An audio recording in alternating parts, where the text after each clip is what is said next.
My name is Bugs, I'm an artist, and I like to hear myself talk, and today I'd like to hear myself talk about art, specifically character design, and things about it that I wish I'd figured out sooner. Character design is my favorite thing related to art. To be honest, I mostly write stories to give me an excuse to make up a new character and draw them. This is why recently, for a video, I went through some really old art because I thought it would be fun to try and redesign my oldest OCs. I wanted to see how much I've improved as an artist and writer over the course of, a decade, and I had a great time, and it seemed like there were people who watched it and also had a great time. It was so fun that I've decided to do that again, with a different batch of characters. However, due to it being 12 total characters that need to be completely redesigned and rewritten, and due to my wanting to put even more effort into the whole thing this time, this is going to take a while. Actually, it's already taken a while. I already have several hours of brainstorming and sketching recorded, and I still haven't started full body lineups or face portraits, or any of the other more fun things I have planned for it, and I don't even want to think about all the time I will have to spend editing out my weird mouth noises once I record the voiceovers. Long story short, I don't know when that video will be up, but I do know that I don't want to leave a massive gap in long-form uploads. Due to generous viewers like you, I seem to have captured something of an audience, and considering I've been trying to do so for years unsuccessfully on multiple platforms, I'm not quitting now. Basically, to fill the space, I've decided to make this video since it's a little less intense of a project. I've been noticing as I've been working through these projects that there are parts of my character design process that I do now that I wish I'd known to do sooner. So I wanted to make a little list of tips in case anybody watching likes my character designs and wants a little advice from me. I want to be clear before I get into the list, though. I am not at all trying to position myself as the king of character design. I will be speaking from my own experience in this video on ideas that personally helped me with my own character designs and for my own purposes. It is totally fine to not do these things, and I don't even always do these things. It's just intended to give you something to think about, or help you if you feel a little stuck, or maybe you just want to hear me yap while you draw. However you'd enjoy this, I just hope that you do. Now, let's get on to that first thing. Consider your story. This is pretty much the most important piece of advice I would ever give to my past self. Growing up, I had a tendency to draw people for the aesthetics first before I made up a loose story to tack onto them. Obviously, there's nothing wrong with drawing an aesthetic person for aesthetic purposes. I still do that all the time, and I have several of what I like to call sketchbook characters that have basically no substance but are fun for me to draw when I need to just doodle in my sketchbook. Sometimes it's easier to fall back on the same basic shape and style of a person than come up with someone new on the fly. When you're trying to make a character with a specific story and personality, though, it's actually really important to put that stuff first. It is my firm opinion that character design is a form of storytelling. The goal, at least in my mind, is to get your viewer to start to form an understanding of your character just by looking at them. If you don't think about the character's story when you make their design, you run the risk of feeding your audience two different stories at the same time, and you generally want to avoid this. This idea of consider your story encompasses a lot of things. Obviously, you want your character's personality and backstory to come across in your design. A no-nonsense war veteran might be more identifiable as such if he had a bunch of scars and a suit with a bunch of badges. However, things like setting are also super important. Characters in colder regions should probably be more bundled up, while characters in warmer regions might have to account for all the extra sun with a big hat. Time period and culture are also important. A character that lives in London in the 1800s will have a very different style compared to a character who lives in modern-day India.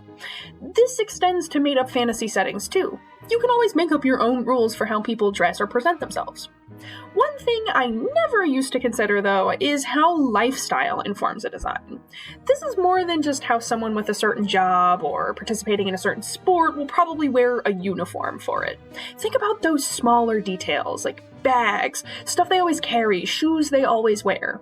Students have backpacks, business folks have briefcases, musicians have instrument cases, hikers might have a higher quantity of outdoorsy boots in their wardrobe, artists might be smudged with paint, mothers might be wearing maternity clothes, someone who is slobbish might have wrinkled clothing or really messy hair, an adventurer might want to have places to store all their stuff while they're traveling from town to town. These all might be smaller details, but they can inform a person way more about the character they are looking at than if they went without.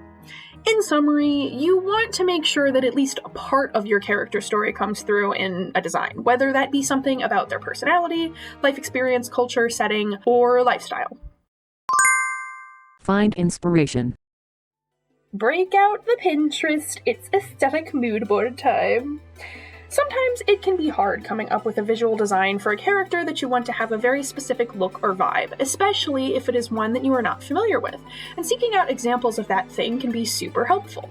Basically, I'm telling you to use your resources. If you're listening to me yap right now, you are either using the internet or you are currently in my walls. If you're in that first category, open a new tab and keyword search something like Gothic fashion and see how many cool things show up. It can be that easy to get those creative juices flowing when you'd otherwise be on the struggle bus. If you're in that second category, by the way, you need to stop stealing my food, and you need to start paying rent. To use myself as an example, I am happiness when wearing black on black on black with silver jewelry and lots of leather. I am anti-skirt and anti-dress, and if I am wearing heels, they are big chunky ones so I can walk around obnoxiously loudly and strike fear into the hearts of my enemies without snapping my weak baby ankles. In short, despite being born a bouncing baby girl, I'm not the most feminine person on the planet. So I struggle when making super feminine girls with a super cutesy aesthetic. When I'm having a hard time getting it right, I just look up pictures of whatever style or look I'm trying to figure out. I look at other people's drawings, real photos of actual people, pictures or drawings of just outfits or wigs or hairstyles or whatever. Sometimes I will even look at pictures of objects or collections of things when I'm trying to figure out a color palette. My comics color palette, actually, was initially all color picked from a picture of pumpkins and other assorted gourds because I wanted it to have a kind of autumnal vibe. There are many ways that seeking out inspiration for a character design can be helpful, and there's absolutely no shame in it. You are an artist. Find your muse. Design characters together. Now, this tip applies specifically to characters that you plan on having interact with each other a bunch, but it is something that has really taken me to the next level character design-wise. Even if you do a great job of making each character in your cast individually look great and congruent with the story, that doesn't mean they will look great as a group. Sometimes you'll find that the colors of all the characters don't mesh well together, or that one character stands out more than makes sense for your story, or even that one character looks more like a main character than your actual main character. You can also end up with problems of all the characters looking either too samey or not samey enough. If it's a motley crew of college students, you'll be more likely to have all kinds of body types, styles, heights, gender presentations, and so on. But if it's a tight-knit aristocrat family, you'll be more likely to have very similar traits and styles across the board, due to actual genetic similarities and or familial pressure. It's harder to make these differences or similarities happen when they aren't even on the same page. Personally, I like to do an initial sketch of a character individually and get a vibe going and maybe figure out some light and dark tones. Then I put all the characters next to each other and finalize their colors and relative design elements like height then. That way, I can make sure they all look the way I want them to next to each other, and I don't end up with any oopsie situations where the overall color palette clashes terribly, or they're all the same height because I was just drawing them to fit the page without actually considering how tall they're supposed to be. Whoops. For me, though, this is most useful in creating a sense of visual cohesion. Even in characters that are very different, having something subtle to tie them all together and make it clear that they are part of a group is a part of that whole visual storytelling thing. A great example of this is the crystal gems from Steven Universe. All of them are super different with super different vibes, but they are all unified by the star, which could tell a person who knows nothing about the show that at least these people are all part of some kind of group. Personally, I like to do this with colors. In my video where I redesigned Alea and her friends, I made sure my characters shared lots of colors, like how the gold color of Alea's hair shows up in Paya's earrings, or how I used the same leather color for Alea and Paya. You can even use this same concept to kind of achieve the opposite effect if you want your character to stand out. I intentionally used colors to make Xeno stand out as well, by making all of his colors very different to everyone else. You can also do this by simply giving your characters shared accent colors, which I also do very often.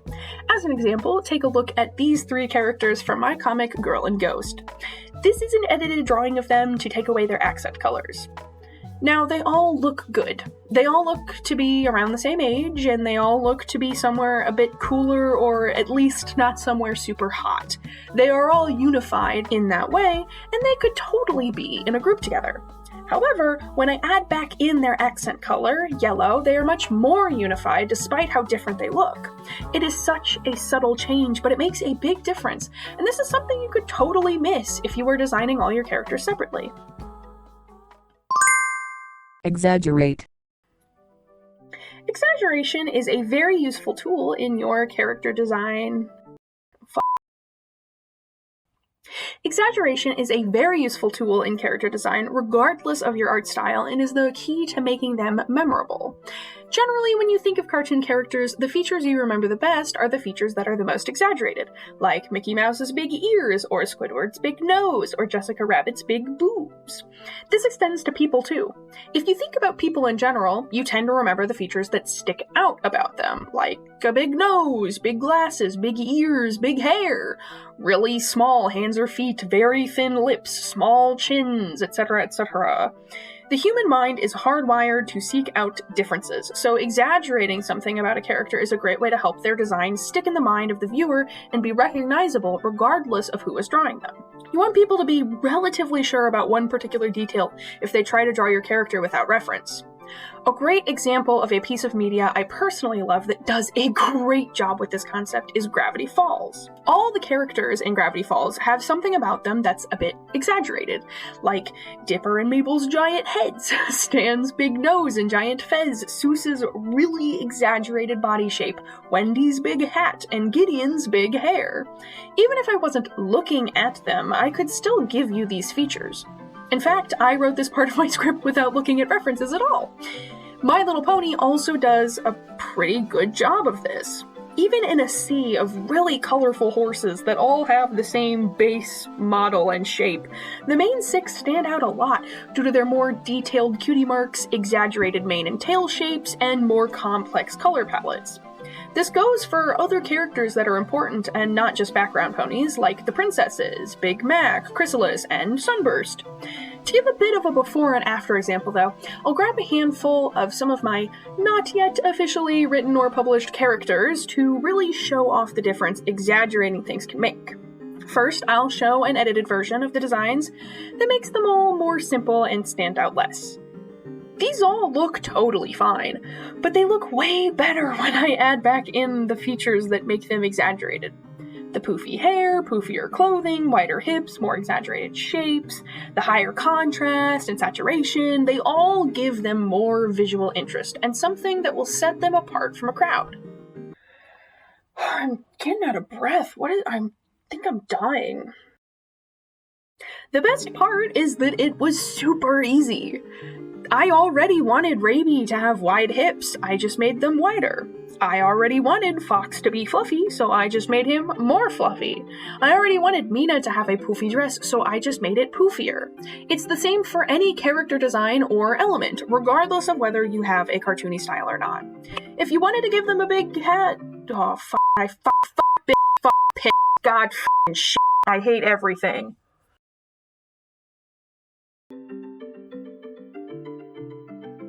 That was a bit of an overreaction. I'm gonna try that again with a little less swearing. If you wanted to give your character a hat, consider giving them a big hat. If you wanted to give your character baggy clothes, give them super baggy clothes. If you wanted to give them jewelry, maybe give them lots of jewelry. And this isn't just about making the slider go up, it's the same going down. If you wanted to make a character with small eyes, maybe make them really small. Or if you were making a short character, consider making them really short. And don't forget about colors and contrast. Making a character with really bright colors will stand out in a lineup of really dimly colored characters, and vice versa. I will say, a lack of exaggeration can be useful too, especially if your character is supposed to be really dull and plain looking. Sometimes your character is boring on purpose, which actually means it's useful then to exaggerate everyone around them a ton. By comparison, their lack of exaggeration kind of becomes their exaggeration in a weird way. Or maybe I'm just really bending the definition of this word I keep throwing around now. Heh. Imperfections are good. Almost done. Almost done. And then I can edit it, and then I can start putting it together, and then I found my microphone, man. I'm still happy about that. Joy of joys. This is a very personal tip, to be honest, but I think it's good practice, so I will include it anyways. Besides, I needed 5 tips because 5 sounds better than 4 in the title. Anywho, it might be very tempting, if you were like me in my early art days, to make your character the best and coolest and most perfect character ever.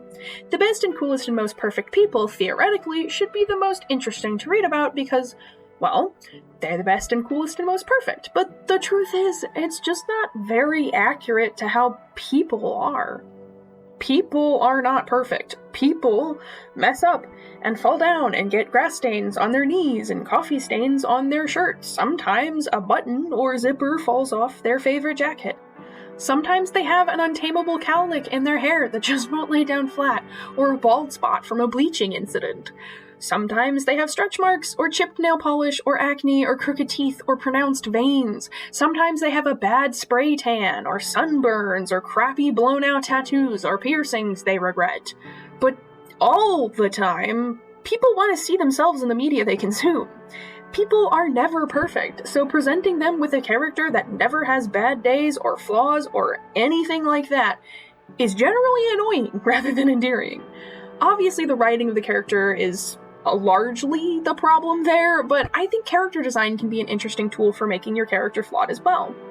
You don't have to go super crazy with it. There are lots of really subtle ways to make your characters a bit imperfect. Giving them messy or uneven hair, sloppy makeup, or disheveled clothing are all really easy ways to communicate things about your character. With these traits, I could guess that maybe they're always late for things and in a rush, or they don't really care about fashion or appearances and just want to be presentable enough that people don't comment on it. Andrew here is a fairly styled up kid, but he has a little band-aid over his nose and has a little chronically untied shoes. Hopefully, in combination with his little baseball jacket, those details could indicate that he's kind of scrappy and he's on the move a lot, and sucks at tying his shoes. These sorts of little imperfections not only make your characters more appealing from a relatability sense, but it also makes them feel a little more alive.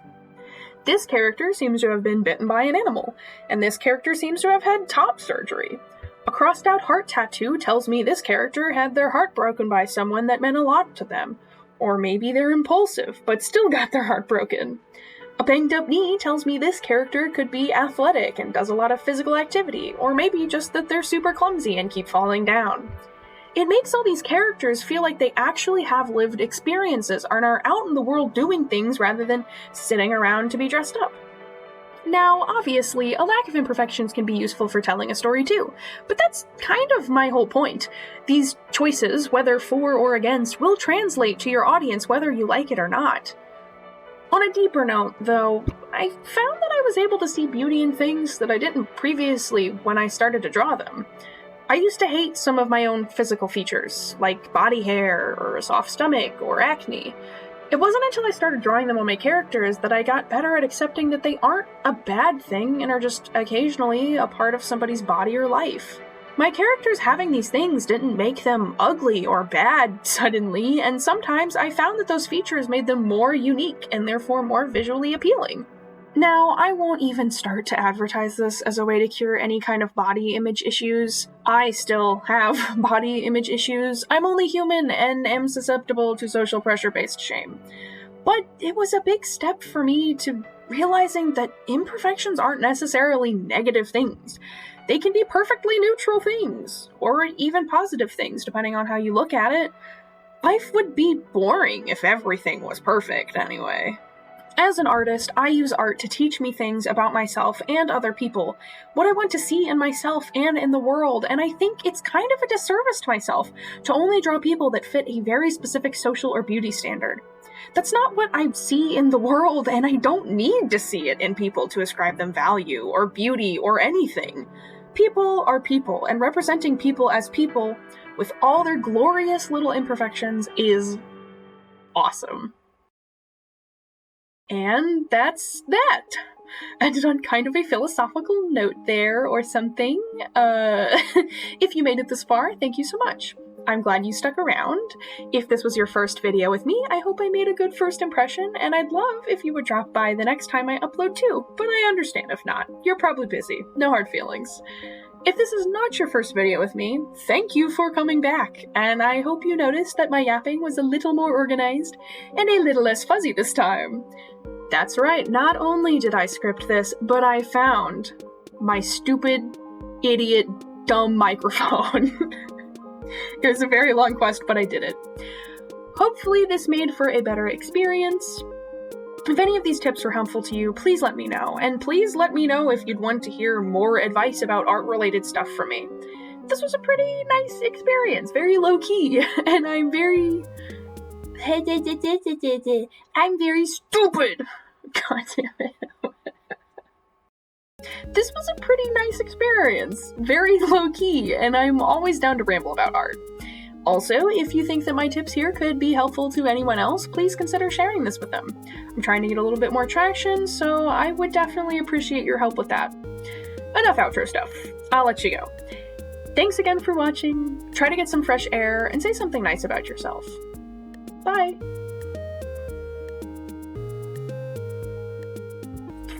Finally, God fucking damn it, I can't fucking talk.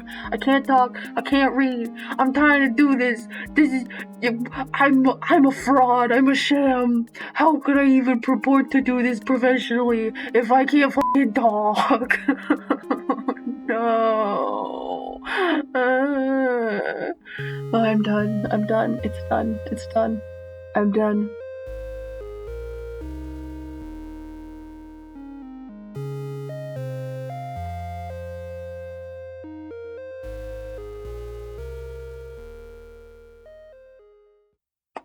Oh, I need to pop my neck for... I don't know if that picked up. I hope it didn't. Oh, it definitely did. Oh no, that's horrible. Oh no. Someone please let me out of the basement. It's filled with spiders. I'm not scared of them, they are just rude.